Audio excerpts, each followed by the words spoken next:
Job, did ya? That's right. Take two. All right, when you're done, is it going? Yeah. All right, when you're done watering, unscrew the hose here.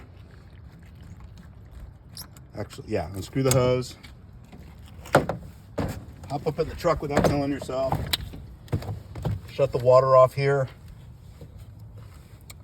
Then begin unhooking the pump. This is a little tough sometimes. This comes out. There's gonna be a little bit of water that comes out. Then you disconnect this tube from the main tank.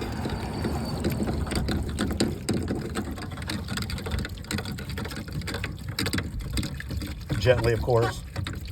We take this off because otherwise it might break off.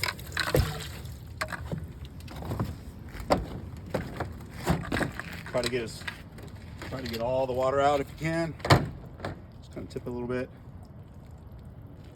Then you put this in the back of the truck.